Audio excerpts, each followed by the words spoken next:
Assalamualaikum warahmatullahi wabarakatuh. Ladies and gentlemen, out of the blue. This idiom is suitable to illustrate how coronavirus or COVID-19 came and turned into a big thing to deal with in our life. The first outbreak of COVID-19 back in December 2019 in Wuhan province, China, has led to be a global pandemic that affecting almost all the countries in the world. To prevent or to reduce the spread of this dangerous virus, we, the humans, have to practicing social and physical distancing by limiting our outdoor activities as much as possible. These limitations, including going to work for workers or going to school for students, both of these activities, working and studying, are now have to be done mostly at home.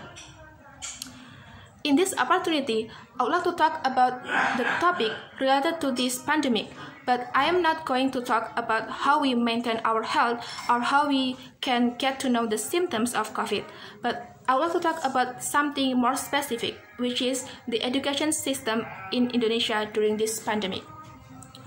In March 2020, the Ministry of Education and Culture of Indonesia released a letter to inform that the students have to study at home. This info was marked the beginning of online classes to be implemented in our education curriculum. This curriculum is known as Pembelajaran Jarak Jauh or long distance learning. Of course, this is the first time online classes being a curriculum in Indonesia. And this curriculum is also often called an urgent curriculum. By the terms urgent, we can conclude that neither the government nor the citizens are prepared for this. Therefore, the implementation of this curriculum at the beginning causing a lot of problems. Most of the problems are the first, not all the students and the teachers have enough facilities to be able to join or conduct a proper online class.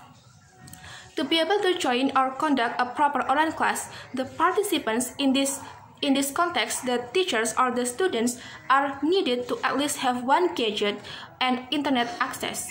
The problem is, Indonesia is a developed country, meaning that the citizens' welfare is uneven. For big cities like Bandung or Jakarta, having gadget is not a rare thing because it's most likely needed to support their daily activities. But different story with rural area.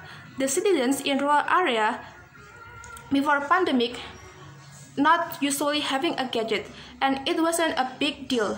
But now, since pandemic happened, the gadget become important because their kids have to use it to be able to go to school.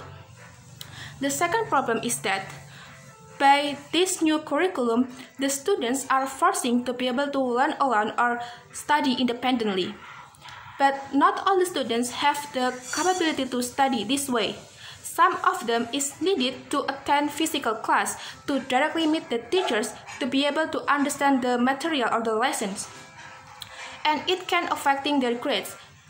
And not only affecting their grades, this new curriculum can also affecting their mentality or psychology because they will feel lonely because they are not be able to meet their friends and have to study alone in their room. In addition, the parents also get affected, especially those whose kids are still in elementary school. Since their kids have to study at home, the parents have no option but to help their children get their schoolwork done. Not all the parents have ability to do that. Most of them have to do something else, and also most of them maybe not have enough passion to self-taught their children. So see, this new curriculum is not an easy thing to do, and most people say this curriculum is not as effective as the offline class. But just because it causes a lot of problems doesn't mean this is awful, because we have no option but to conduct an online class, or we have no learning happen in our country. And we have to acknowledge that the government actually always trying to improve the quality of online classes. The government always try to make it work, to make it accessible. For the example, The government several months ago committed to give free educational quota for the teachers and students.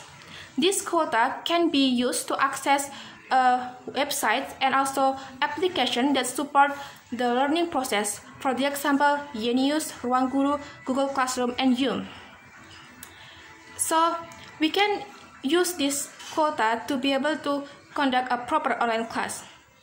And also, like what I said, just because it causes a lot of problem doesn't mean it's totally awful. We still can gain some benefits or some pros relating to these online classes.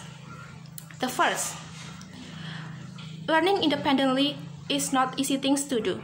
That's true. But by learning alone in our room, we will have more time to discover what we really need to do in order to study more focused.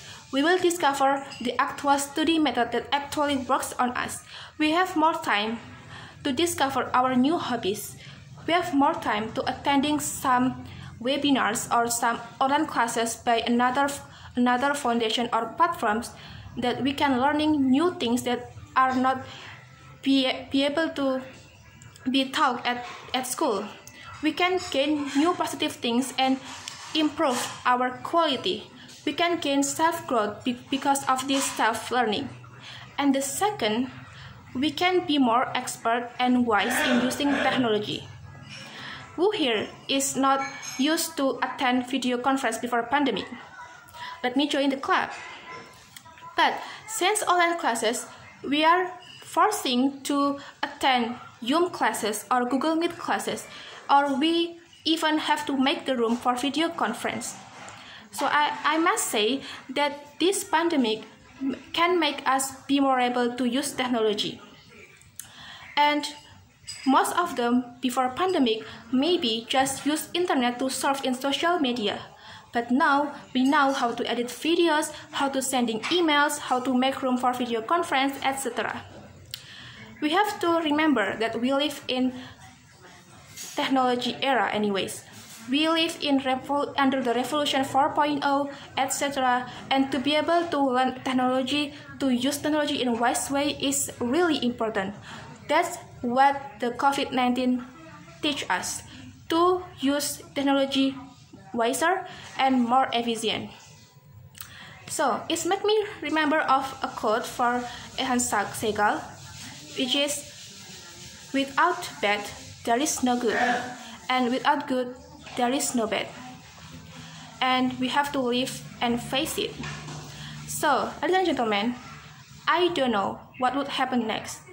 I don't know what we will going through the next year or the next month. But we have to always remember, there is always sunshine after rain and happiness after pain. Use this era, use this situation to improve our quality and stay positive.